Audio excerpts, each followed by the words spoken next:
Hello everyone, welcome to HPC centre. This is Prashant Kumar. Friends, आज के इस वीडियो में मैं आप लोगों के साथ 71वीं बीपीएससी मुख्य परीक्षा को ध्यान में रखते हुए करेंट अफेयर से संबंधित एक महत्वपूर्ण टॉपिक है मॉडल आंसर को डिस्कस करूंगा। आज का जो हमारा मॉडल आंसर डिस्कशन का टॉपिक होगा वह कॉप समिट से संबंधित होगा। हाल ही में ब्राजील के बेलेम में कॉप 30 सम्मेलन का आयोजन किया गया है, तो करेंट अफेयर के दृष्टिकोण से 71वीं बीपीएससी मुख्य परीक्षा के लिए काफ़ी महत्वपूर्ण है। चूंकि कॉप 30 जो सम्मेलन है, कॉप सम्मेलन जो है वह क्लाइमेट चेंज से संबंधित होता है, तो इस दृष्टिकोण से काफ़ी महत्वपूर्ण हो जाता है, क्योंकि क्लाइमेट चेंज का जो टॉपिक है वह काफ़ी महत्वपूर्ण टॉपिक है। तो सबसे पहले हम लोग इसके प्रश्न को देखेंगे और प्रश्न के पश्चात हम लोग इसके मॉडल आंसर को डिस्कस करेंगे। तो आइए हम लोग डिस्कशन प्रारंभ करते हैं। अगर आप लोग नए हैं तो हमारे यूट्यूब चैनल को सब्सक्राइब कर लें और हमारे टेलीग्राम ग्रुप @ISPC सेंटर को आप लोग जरूर ज्वाइन करें। प्रश्न है, जलवायु परिवर्तन से आप क्या समझते हैं? सबसे पहले आपको जलवायु परिवर्तन को डिफाइन करना है कि जलवायु परिवर्तन की परिभाषा क्या है, जलवायु परिवर्तन से आप क्या समझते हैं, संक्षिप्त रूप में इसे परिभाषित करना है। प्रश्न का पहला सेक्शन है। दूसरा सेक्शन है, हाल ही में आयोजित कॉप 30 सम्मेलन के महत्वपूर्ण निष्कर्षों पर चर्चा करते हुए, ठीक है, जलवायु परिवर्तन को समझाना है और उसके बाद आपको कॉप 30 सम्मेलन के महत्वपूर्ण निष्कर्ष, महत्वपूर्ण कंक्लूजन, महत्वपूर्ण निर्णय को आपको बताना है। महत्वपूर्ण निष्कर्षों पर चर्चा करते हुए स्पष्ट करें कि क्या जलवायु परिवर्तन से निपटने में इसे प्रभावी सम्मेलन माना जा सकता है, यानी कि क्या कॉप 30 सम्मेलन जो है वह सफल रहा या कॉप 30 सम्मेलन को विफल सम्मेलन के रूप में चिन्हित किया जा सकता है, यानी कि इसकी कमियां क्या क्या रही, उन कमियों को आपको उजागर करना है। सबसे पहले क्लाइमेट चेंज को डिफाइन करना है। क्लाइमेट चेंज को डिफाइन करने के बाद दूसरे नंबर पर कॉप 30 सम्मेलन के महत्वपूर्ण कंक्लूजन को बताना है और फिर उसके बाद इसकी कमियों को बताना है कि किन किन महत्वपूर्ण कमियां जो है वह हमें देखने को मिला है कॉप 30 सम्मेलन के दौरान, और उन कमियों के आधार पर क्या कॉप 30 सम्मेलन को एक सफल सम्मेलन के रूप में चिन्हित किया जा सकता है या फिर एक विफल सम्मेलन के रूप में चिन्हित किया जा सकता है। इसे आपको थोड़ा डिस्क्राइब करना है, ठीक है। साथ ही भारत के द्वारा इस दिशा में किए जा रहे प्रयासों को बताएं, यानी कि भारत सरकार के द्वारा क्लाइमेट चेंज से संबंधित कौन कौन से प्रयास किए जा रहे हैं उसे आपको बताना है। तो यही प्रश्न के 4 डायमेंशन है और इन चारों डायमेंशन को ध्यान में रखते हुए पूरे आंसर को तैयार किया गया है। तो हम लोग इसका डिस्कशन प्रारंभ करेंगे। इससे पहले हमारे मेंस पेड बैच के बारे में एक संक्षिप्त जानकारी आप लोग यहाँ से प्राप्त कर लें।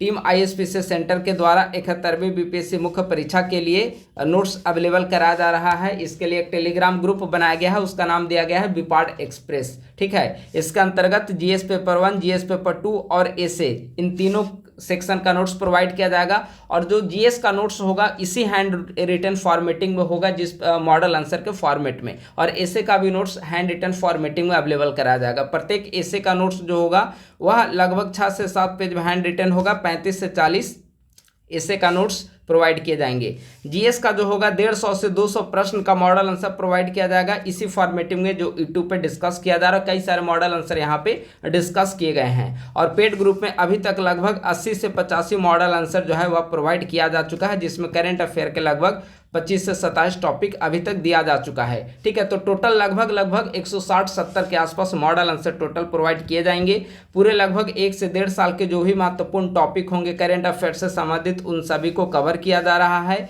डाटा कलेक्शन भी प्रोवाइड किया जाएगा ताकि आंसर राइटिंग को इनरिच किया जा सके। कई सारे आंसर आप लिखेंगे, वहाँ पर डेटा की आवश्यकता होगी, तो रेफरेंस के साथ डेटा यहाँ पे अवेलेबल कराया जाएगा। प्लस में कुछ महत्वपूर्ण एडिटोरियल होंगे, उसका भी समय समय पर नोट्स प्रोवाइड किया जाएगा। तो यह एक ग्रुप बनाया गया है विपाड एक्सप्रेस के नाम से टेलीग्राम पे, वहीं पे ये सारी गतिविधियां जो है वह संचालित की जाती है। इससे जुड़ने के लिए इसका चार्ज रखा गया 1199 रुपया, यानी कि 1199 रुपया आप पे करके इस ग्रुप से जुड़ सकते हैं, विपाड एक्सप्रेस ग्रुप से। और इसके लिए 2 पेमेंट का नंबर दिया गया है, ठीक है। एक प्रशांत कुमार और प्रणय कुमार 2 पेमेंट का नंबर है। पहला पेमेंट का नंबर है 8375934036, प्रशांत कुमार के नाम से। गूगल पे, फोन पे, पेटीएम तीनों चीज़ अवेलेबल है, किसी भी माध्यम से आप पेमेंट कर सकते हैं। दूसरा नंबर है 9870564701, ठीक है। 8375934036, 9870564701, ये 2 में से किसी भी एक नंबर पे गूगल पे, फोन पे या पेटीएम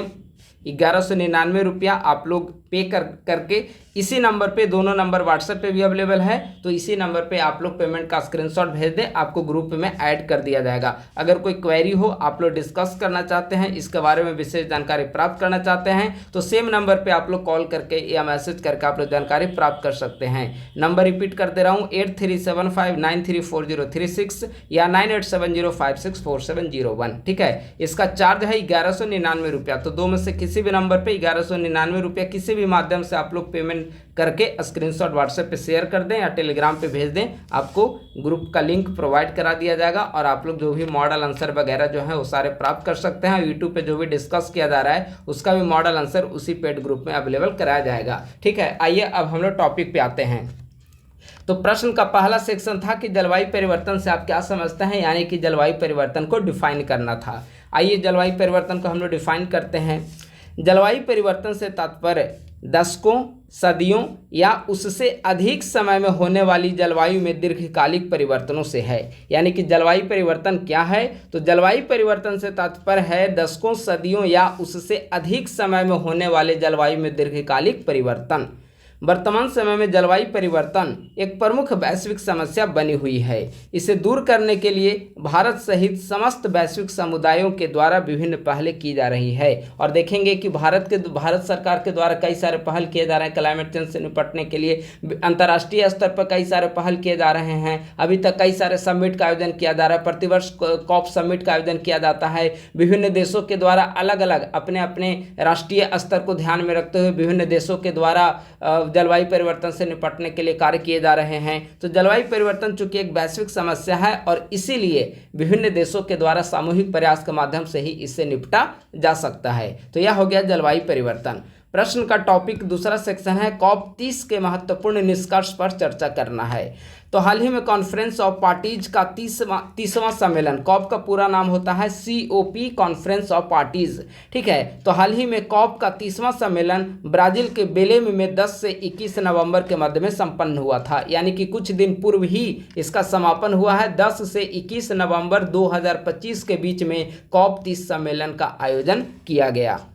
इस सम्मेलन में सामूहिक जलवायु कार्रवाई को बढ़ावा देने तथा प्रतिबद्धताओं और क्रियान्वयन के बीच की खाई को पाटने पर विशेष फोकस किया गया। ठीक है, आप लोग गौर करिए शब्दों पर। यहाँ पर जलवायु परिवर्तन से संबंधित प्रतिबद्धता और उसके क्रियान्वयन के बीच की खाई को पाटने पर विशेष फोकस किया गया। क्या होता है कि हर बार चूंकि हर वर्ष COP सम्मेलन का आयोजन किया जाता है और COP सम्मेलन में कई सारी प्रतिबद्धताएं वहां पर प्रदर्शित की जाती है, कई सारे वहां पर निर्णय ले लिए जाते हैं, कई सारे डिसीजन ले लिए जाते हैं, लेकिन इसका त्वरित रूप से क्रियान्वयन नहीं हो पाता है या सफल रूप से क्रियान्वयन नहीं हो पाता है। तो जो निर्णय लिए जाते हैं, जो प्रतिबद्धताएं अभिव्यक्त की जाती है सभी देशों के द्वारा और जो क्रियान्वयन किया जा रहा है, इन दोनों के बीच जो गैप है, जो खाई बढ़ता चला जा रहा है, निर्णय लेकर छोड़ देने की प्रक्रिया, लेट लतीफी की प्रक्रिया जो देखने को मिल रही है, तो इन दोनों के बीच खाई को पाटने पर COP 30 सम्मेलन में विशेष फोकस किया गया है और कहा गया है कि हम सभी राष्ट्र सामूहिक रूप से मिलकर जलवायु परिवर्तन से निपटने की दिशा में अपनी कदम उठाएंगे। यह हो गया COP 30 की शुरुआत। 10 से 21 नवंबर के बीच में यह सम्मेलन संपन्न हुई है। इस सम्मेलन में बेलेम पैकेज को स्वीकार किया गया। बेलेम, चूंकि यह सम्मेलन का आयोजन कहां पर किया गया है, ब्राजील के बेलेम में, तो यहां पर जो एक घोषणा पत्र तैयार किया गया, जैसे आप देखेंगे कि किसी भी अभी जैसे G20 का आयोजन किया गया है, ठीक है, या फिर कहीं किसी भी सम्मेलन का आयोजन किसी भी देश में किया जाता है तो उस देश के जगह का नाम रख के उसको घोषणा पत्र का नाम दिया जाता है। जैसे यहाँ पे G20 का आयोजन किया गया था तो नई दिल्ली घोषणा पत्र का नाम दिया गया था, तो उसी प्रकार से बेलेम पैकेज का नाम दिया गया है, चूंकि इसका आयोजन ब्राजील के बेलेम शहर में किया गया था। इस सम्मेलन में बेलेम पैकेज को स्वीकार किया गया, जिसमें 29 महत्वपूर्ण निर्णयों को शामिल किया गया है। इसका उद्देश्य उन विषयों पर चर्चा से आगे बढ़कर क्रियान्वयन पर ध्यान केंद्रित करना है। यानी कि चर्चा से आगे बढ़ते हुए हमें सिर्फ निर्णय नहीं लेना है, हमें सिर्फ आपस में डिस्कशन नहीं करना है, बल्कि जो भी डिस्कशन किए जा रहे हैं, जो भी निर्णय लिए जा रहे हैं, उस पर ज़्यादा से ज़्यादा बेहतर तरीके से हम क्रियान्वयन कैसे करेंगे, इस पर ध्यान केंद्रित किया गया है COP 30 सम्मेलन के दौरान, बेलेम पैकेज के दौरान। आइए कौन कौन से महत्वपूर्ण निर्णय लिए गए हैं। पहला महत्वपूर्ण निर्णय है ग्लोबल मुटियारो डिसीजन। मुटियारो देखिए एक ब्राजील शब्द है, ठीक है। मुटियारो का मतलब होता है मिलजुल कर कार्य करना, ठीक है। मिलजुल कर कार्य करना। चूंकि ब्राजील में आयोजन किया गया है तो वहाँ के कुछ जो लोकल शब्द हैं उसका यूज किया गया है। ग्लोबल मुटीराओ डिसीजन, मुटीराओ का मतलब हो गया मिलजुल कर कार्य करना। यह यूएनएफसीसीसी के पक्षकारों के द्वारा अपनाया गया एक उच्च स्तरीय दस्तावेज है। इसके तहत 2 लक्ष्य शामिल किए गए हैं। ठीक है, पहला, जलवायु अनुकूलन वित्त पोषण को 2025 तक दोगुना और 2035 तक तिगुना करना।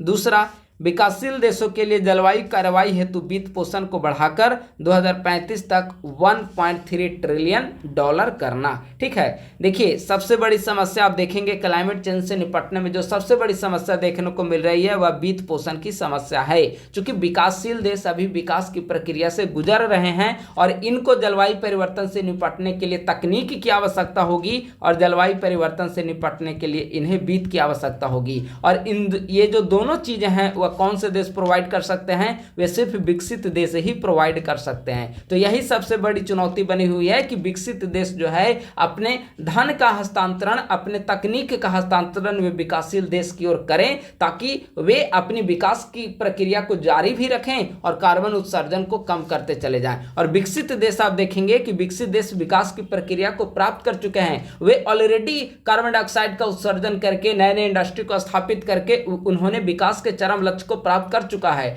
और जब ये देश विकास कर चुके हैं और विकासशील देश अभी विकास करने की प्रक्रिया में है तो यहां पर फिर उद्योग धंधे को लगाने से कोई वंचित कैसे कर सकता है? कोई कैसे कह सकता है कि विकासशील देश जो है नए नए उद्योग धंधे को स्थापित करें? इसके कारण carbon dioxide, carbon monoxide, sulphur dioxide आदि का उत्सर्जन हो रहा है जिसके कारण क्लाइमेट चेंज में वृद्धि हो रही है। तो इसके लिए चाहिए कि जो विकसित देश हैं वे विकासशील देशों को तकनीक हस्तांतरण करें, ऐसे तकनीक हस्तांतरण करें, ऐसे सोफिस्टिकेटेड टेक्नोलॉजी को हस्तांतरित करें जिसके माध्यम से कम से कार्बन उत्सर्जन हो। साथ ही वित्त प्रोवाइड किया जाना चाहिए ताकि विकासशील देश जो है वह अपनी प्रगति कर सके। ठीक है, तो ग्लोबल मुटीराओ डिसीजन के अंतर्गत ये 2 महत्वपूर्ण लक्ष्य रखे गए। जस्ट ट्रांजिशन मैकेनिज्म, COP30 ने एक नए जस्ट ट्रांजिशन मैकेनिज्म को अपनाया है जिसका उद्देश्य जीवाश्म ईंधन से दूर होती अर्थव्यवस्थाओं और श्रमिकों के लिए क्षमता विकास तथा सहयोग को समर्थन देना है। बेलेम स्वास्थ्य कार्य योजना, यह जलवायु परिवर्तन से जुड़े स्वास्थ्य खतरों से निपटने हेतु वैश्विक स्वास्थ्य प्रणाली को मजबूत करने पर केंद्रित है। जेंडर एक्शन प्लान, कई सारे वहां पर सम्मेलन में निर्णय लिए गए हैं लेकिन कुछ महत्वपूर्ण निर्णय को, चूंकि जब आप आंसर लिखेंगे तो आपके पास समय सीमा होती है, शब्द सीमा होती है, तो कुछ महत्वपूर्ण डिसीजन को ही वहां पर आपको आंसर के दौरान लिखना है। जेंडर एक्शन प्लान, इसका उद्देश्य सभी जेंडर के अनुकूल बजटिंग तथा वित्त पोषण को बढ़ावा देना है। उष्णकटिबंधीय वन संरक्षण हेतु अस्थायी सुविधा, यह काफी महत्वपूर्ण है क्लाइमेट चेंज के निपटने की दिशा में। ब्राजील के द्वारा प्रारंभ की गई इस पहल का मुख्य उद्देश्य उष्णकटिबंधीय वनों की रक्षा करने के लिए वित्तीय संसाधन को जुटाना है। तो इस प्रकार से महत्वपूर्ण हमने 5 डिसीजन को आप सभी के समक्ष रखा है। सम्मेलन की अध्यक्षता करते हुए आंद्रो कोरियो ने सम्मेलन की अध्यक्षता की है, COP30 सम्मेलन की, जिसका आयोजन ब्राजील के बेलेम में किया गया। सम्मेलन की अध्यक्षता करते हुए आंद्रे कोरियो ने वैश्विक ऊर्जा परिवर्तन में भारत और चीन की परिवर्तनकारी भूमिका की प्रशंसा की और कहा कि दोनों देशों ने जलवायु कार्रवाई को स्पष्ट तरीके से अपनाया है। आप देखेंगे कि पिछले वर्ष चाइना ने नवीकरणीय ऊर्जा के क्षेत्र में काफ़ी लंबी छलांग लगाई है। ठीक है, और चाइना भारत में भी आप देखेंगे कि भारत अभी 50% से ज़्यादा गैर जीवाश्म एनर्जी जो है भारत में प्राप्त किए जा रहे हैं, 50% से ज़्यादा। पंचामृत जो लक्ष्य भारत ने COP26 के दौरान जो निर्धारित किया था उसमें एक लक्ष्य यह था कि 2030 ईस्वी तक भारत जो भी अपना कुल विद्युत ऊर्जा उत्पादन करेगा, कुल विद्युत ऊर्जा उत्पादन का 50% जो है गैर जीवाश्म ऊर्जा स्रोतों से प्राप्त करेगा। लेकिन अभी हमने 2025 में ही इस लक्ष्य को प्राप्त कर लिया है। इसका कारण क्या है कि नवीकरणीय ऊर्जा की दिशा में भारत सरकार के द्वारा काफी कार्य किया जा रहा है। सौर ऊर्जा के क्षेत्र में आप देखेंगे 2014 ईस्वी में 2 गीगावाट सौर ऊर्जा का उत्पादन होता था, 2 मेगावाट सौर ऊर्जा का उत्पादन होता, 2 गीगावाट, और आज यह 100 गीगावाट को क्रॉस कर चुका है। तो अब कई सारे स्तर पे देखेंगे कि भारत सरकार के द्वारा, चाइना के द्वारा नवीकरणीय ऊर्जा के क्षेत्र में कार्य किया जा रहा है, और इसीलिए इस सम्मेलन के दौरान भारत और चाइना के द्वारा वैश्विक ऊर्जा परिवर्तन में किए जा रहे परिवर्तनकारी भूमिका की प्रशंसा की गई है। ये 2 मेगावाट है, गीगावाट नहीं, ये 2 मेगावाट है। ठीक है, चलिए भारत का पक्ष। केंद्रीय पर्यावरण मंत्री ने भारत का प्रतिनिधित्व करते हुए कहा कि न्यायसंगत, पूर्व अनुमानित और रियायती जलवायु वित्त वैश्विक जलवायु लक्ष्यों को प्राप्त करने की आधारशिला है। अतः इस संदर्भ में विकासशील देशों की मदद हेतु विकसित देशों को आगे आना चाहिए। साथ ही कार्बन उत्सर्जन में कमी लाने की प्रक्रिया को तेज करना चाहिए। भारत ने स्पष्ट तौर पर कहा है कि विकसित देशों को चाहिए कि वे कार्बन उत्सर्जन को कम करने की प्रक्रिया में काफ़ी तेजी लाएं। ठीक है, साथ ही साथ विकासशील देशों को वे वित्त भी प्रोवाइड करें। और अपने स्तर से भारत और चाइना के द्वारा अभी एग्जाम्पल के जरिए हमने ऊपर बताया किस प्रकार से नवीकरणीय ऊर्जा की दिशा में भारत, जो विकासशील देश है स्पेशली, उन देशों के द्वारा यहाँ पर किस प्रकार से एक सक्रिय रूप से कार्य किया जा रहा है। सम्मेलन की कमियां, इसकी काफ़ी आलोचना हुई है COP30 सम्मेलन की। ठीक है, COP30 सम्मेलन की आलोचना की बड़ी वजह यह है कि कोई भी अपना कंक्लूजन पे नहीं निकल पाया है। यह सम्मेलन, किसी भी सम्मेलन को निसफल नहीं कहा जा सकता है। प्रत्येक सम्मेलन में कुछ ना कुछ आवश्यक निर्णय अवश्य लिए जाते हैं। जैसे अभी हमने ऊपर 5 पॉइंट के माध्यम से आपको बताया कि किस प्रकार से COP30 सम्मेलन के दौरान महत्वपूर्ण निर्णय लिए गए, लेकिन इसके बावजूद वे निर्णय तो लिए गए, लेकिन निर्णय को क्रियान्वयन करने की कोई प्रक्रिया, स्पष्ट रोड मैप नहीं बताया गया, और इसी कारण इसकी आलोचना की जा रही है। और सभी जो विशेषज्ञ हैं वे अगला जो COP सम्मेलन होगा उससे उम्मीद लगाए बैठे हैं कि अगले बार COP सम्मेलन में शायद कुछ महत्वपूर्ण डिसीजन हो सके। तो इसे डायरेक्ट इसे हम लोग विफल सम्मेलन के रूप में नहीं कह सकते हैं, क्योंकि कोई भी सम्मेलन न तो पूर्णतः सफल हो सकता है और न ही पूर्णतः विफल हो सकता है। और इस सम्मेलन के दौरान भी कई सारे ऐसे महत्वपूर्ण निर्णय लिए गए हैं जो कि जिस पर अगर तेजी से अमल किया जाए तो जलवायु परिवर्तन से निपटने में काफ़ी अधिक सहूलियत होगी।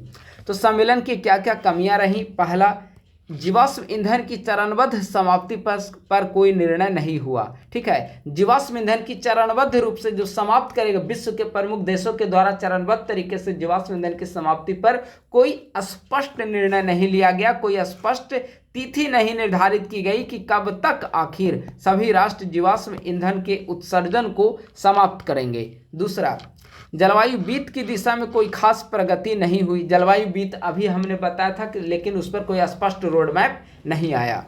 विकसित एवं विकासशील देशों के मध्य हितों का टकराव, अभी हमने बताया कि विकसित देश ऑलरेडी विकास कर चुके हैं, और विकासशील देश जब इंडस्ट्री लगाते हैं तो विकसित देशों के द्वारा यह कहकर आरोप लगाया जाता है कि भारत के द्वारा, चाइना के द्वारा, दक्षिण अफ्रीका, ब्राज़ील जैसे देशों के द्वारा ज़्यादा जलवायु मतलब कि कार्बन डाइऑक्साइड का उत्सर्जन किया जा रहा है, जिसके कारण यह जलवायु परिवर्तन की समस्या उत्पन्न हो रही है। लेकिन इसके बावजूद आप देखेंगे भारत में प्रति व्यक्ति कार्बन उत्सर्जन अभी भी अमेरिका की तुलना में कम है। ठीक है, तो यह भी एक महत्वपूर्ण पॉइंट है। सम्मेलन में लिए गए निर्णयों के क्रियान्वयन का स्पष्ट रोड मैप नहीं है। तो इन्हीं कई सारे पॉइंट के आधार पर COP30 सम्मेलन की काफ़ी ज़्यादा आलोचना की जा रही है।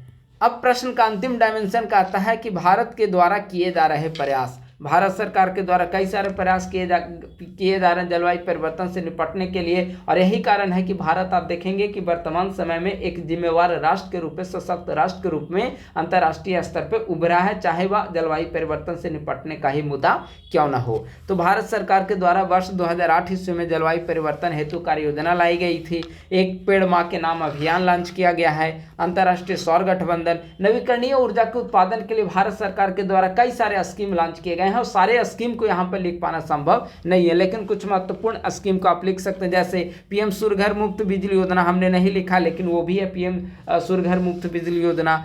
ग्रीन हाइड्रोजन मिशन है, PM कुसुम योजना है, मिशन लाइफ है, और पंचामृत घोषणा है। पंचामृत घोषणा बेसिकली केंद्र सरकार के द्वारा COP 26 के दौरान इसकी घोषणा की गई थी पंचामृत की, और इसके तहत लक्ष्य रखा गया था कि 2030 ईस्वी तक, जैसे अभी हमने बताया, 50% जो एनर्जी होगी 50% से ज़्यादा गैर जीवाश्म ऊर्जा स्रोतों से प्राप्त होगी, और फिर 500 गीगावाट प्राप्त कर लेना है गैर जीवाश्म ऊर्जा स्रोतों से। ठीक है, तो ऐसे लक्ष्य 2070 ईस्वी तक शुद्ध शून्य कार्बन उत्सर्जन के लक्ष्य की प्राप्ति, तो ये सारे पंचामृत घोषणा में शामिल थे। COP 30 के दौरान केंद्र सरकार के द्वारा घोषणा की गई थी। तो यह है भारत सरकार के द्वारा किए जा रहे प्रयास। बिहार सरकार के द्वारा भी कुछ प्रयास किए जा रहे हैं, और जब बीपीएससी का मुख्य परीक्षा का अंश लिखेंगे तो बिहार सरकार के कार्य को भी समाहित करना अनिवार्य है।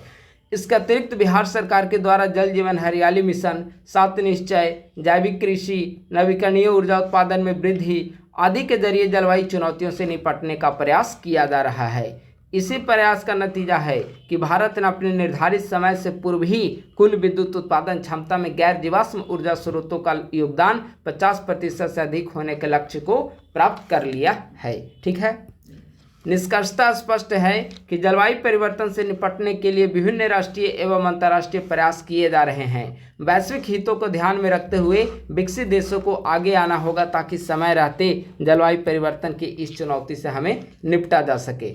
और मॉडल आंसर यहीं पे डिस्कशन फिनिश हुआ। ठीक है, तो COP 30 सम्मेलन काफ़ी महत्वपूर्ण है, और करेंट अफेयर के दृष्टिकोण से COP 30 काफ़ी अधिक महत्वपूर्ण है 71वीं बीपीएससी मुख्य परीक्षा के लिए। तो आप लोग इसे काफ़ी अच्छे से कंप्लीट कर लेंगे। और इसके PDF के लिए हमने जैसा कि आपको बताया कि इसके PDF के लिए आप लोग 8375934036 या 9870564701 दो में से किसी भी नंबर पे कॉल या मैसेज करके इसके PDF के बारे में आप लोग विशेष जानकारी प्राप्त कर सकते हैं। थैंक यू सो मच, बहुत बहुत धन्यवाद।